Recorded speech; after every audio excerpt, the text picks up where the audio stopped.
Hey guys, Professor Bill Comic Book University and Spider-Gwen the Ghost-Spider, issue number 6.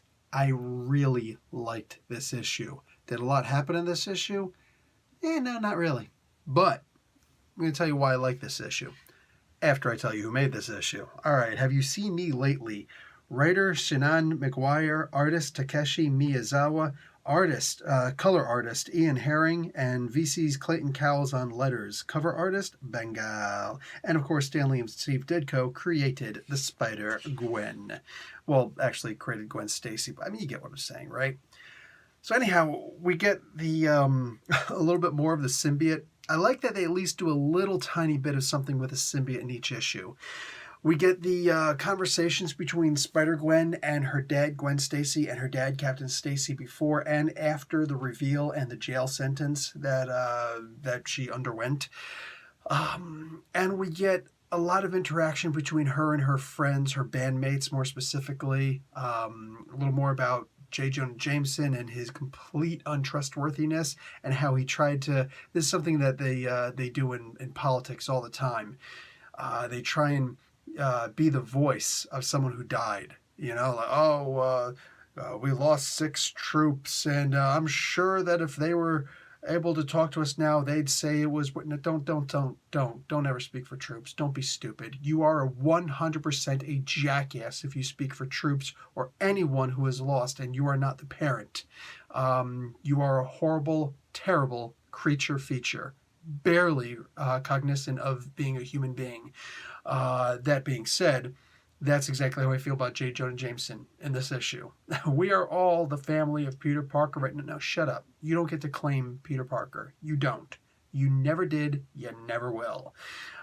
So that was a great scene because it can elicit that kind of emotion. And some of us, me at least. One thing that is really cool about this book is besides, like, there's a little setup going on. She's trying to do a little heroes for hire thing, but you know, with just one hero.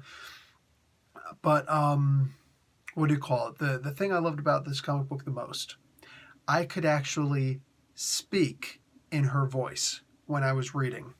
There are a couple of parts in here. I'm going to look really quickly to see if I can see some of them. Actually, right here, this isn't bad. I know being Spider-Woman is important to you. If I were going to ask you to stop, I would have done it already.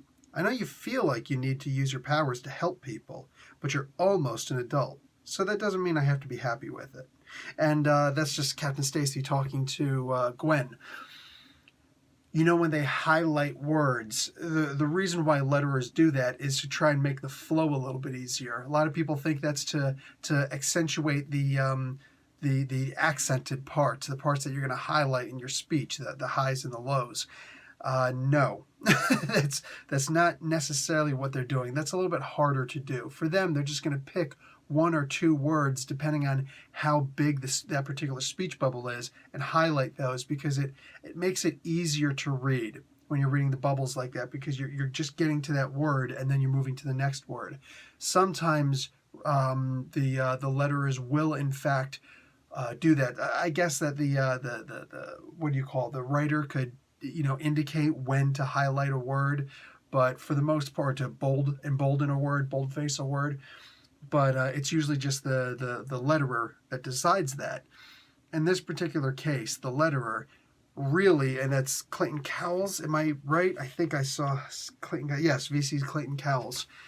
In here, at least, I don't know who's mostly responsible for it because I don't see him doing this all the time. So maybe it's Shannon Mcguire. I don't know. But each one of the highlighted words, boldface words, are, in fact, where you should highlight your speech, the rise in your speech, the emphasis of your speech.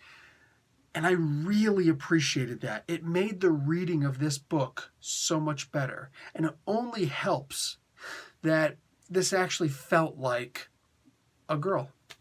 This felt like a girl. Like she was worried about food. And by worried, she just really wants to eat. She wants a good burger. She talks about, ooh, and we can afford to buy food. Yummy, delicious, expensive food. Every time she talks about food in this, it's perfect. What's his name? Harry Osborn shows up and he mentions, hey, let me take you out to dinner. You know why he did that? It's not just a man's heart It's not just a man's stomach. That's the way to his heart. No, no, no, no, no. It could be a young girl's also. Regardless, it's her.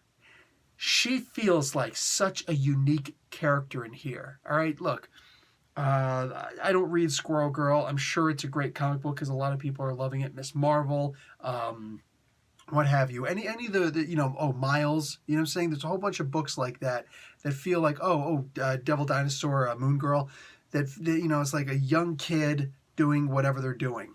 I don't think any of those books have anything on the way that this character is portrayed, how she actually feels like it's a real person. Like if I were to meet Gwen Stacy in real life, I'd be like, oh, hey, how you doing? And I would know how to talk to her. I would know what to, what kind of peaceful words to use. Hey, you know what?